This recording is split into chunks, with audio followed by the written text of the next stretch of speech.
સામાજિક ન્યાય અધિકારિતા વિભાગના રાજ્યમંત્રી શ્રી મનીષાબેન વકીલે નવસારી જિલ્લાની માનવ કલ્યાણ ટ્રસ્ટ અને સખી વન સ્ટોપ સેન્ટરની મુલાકાત લીધી.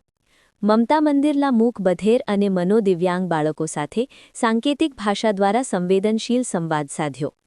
સમાવેશક અને સંવેદનશીલ સમાજ નિર્માણ માટે સરકાર હંમેશા પ્રતિબદ્ધ છે. રાજ્યમંત્રી મનીષાબેન વકીલ.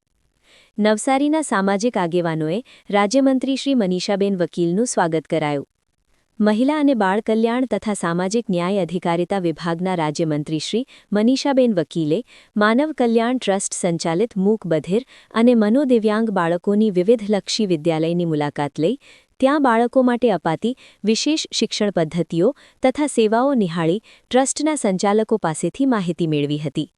મંત્રીશ્રીએ વિદ્યાર્થીઓ સાથે સાંકેતિક ભાષા દ્વારા સંવાદ કરી તેમના અભ્યાસ અને કલાત્મક ક્ષેત્રે કરેલી પ્રગતિ અંગે પ્રશંસા વ્યક્ત કરી હતી અને સંસ્થાના શિક્ષકોની નિષ્ઠાભર્યા પ્રયત્નોને બિરદાવ્યા હતા.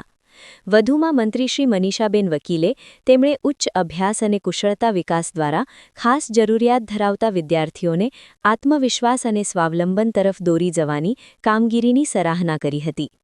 મંત્રીશ્રી મનીષાબેન વકીલે માનવ કલ્યાણ ટ્રસ્ટ દ્વારા સંચાલિત પ્રિન્ટિંગ પ્રેસ, સીવણ વિભાગ અને હસ્તકલા વિભાગમાં કાર્યરત મમતા મંદિરના મૂક બધિર અને મનોદિવ્યાંગ બાળકોની વિવિધલક્ષી વિદ્યાલયની મુલાકાત દરમિયાન ત્યાં આપવામાં આવતી વિશેષ તાલીમ, દૈનિક જીવન કૌશલ્ય અને માનસિક વિકાસ માટેના કાર્યક્રમોની સમીક્ષા કરી હતી. મંત્રીશ્રી મનીષાબેન વકીલે ત્યારબાદ નવસારી સિવિલ હોસ્પિટલ કેમ્પસમાં આવેલા સખી વન સ્ટોપ સેન્ટરની મુલાકાત લઈ મહિલાઓને મળતી કાનૂની, તબીબી, માનસિક સલાહ અને પુનઃસ્થાપન સેવાઓની વિસ્તૃત વિગતવાર માહિતી નવસારી જિલ્લા કલેક્ટર શ્રી ક્ષિપ્રા આગ્રેએ આપી હતી.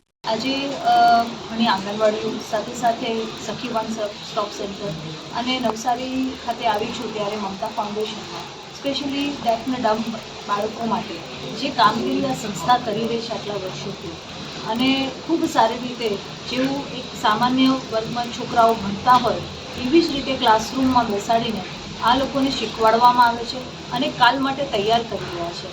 ખૂબ મોટો પરિશ્રમ છે આમાં.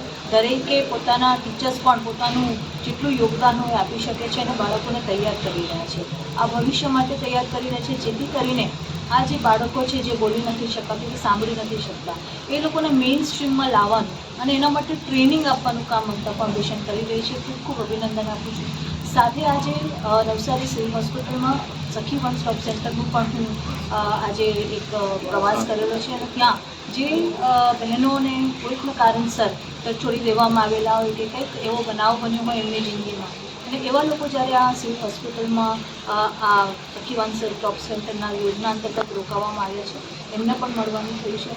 સાથે સાથે આજે સુરત જિલ્લામાં પણ કામરેજ ખાતે નારી સંરક્ષણ ગૃહમાં ખાસ કરીને 11 બહેનોને હું મળી જે ક્યાંક ઓર્ફેન્જ હોય, અનાથ હોય કાં તો એવા બાળકો પણ હતા જે કોઈ જગ્યા પર ભીખ માંગતા હોય અને એમને લાઈફમાં પાછું એક સારી લાઈફ જીવી શકે એના માટે થઈને પણ અમુક સંસ્થાઓ ખૂબ સારું કામ કરી રહી છે અને એમનું સારું જીવન નીકળે અને આગળ ભવિષ્ય બને એના માટેની કામગીરી રહી છે. ખૂબ આનંદ થયો છે દક્ષિણ ગુજરાતમાં આવીને અને વિવિધ સમાજ દ્વારા જે ખૂબ સુંદર કાર્યક્રમવાળું સન્માન કરવામાં આવ્યું છે એના બદલ સમાજના લોકોનો આભાર વ્યક્ત કરું છું.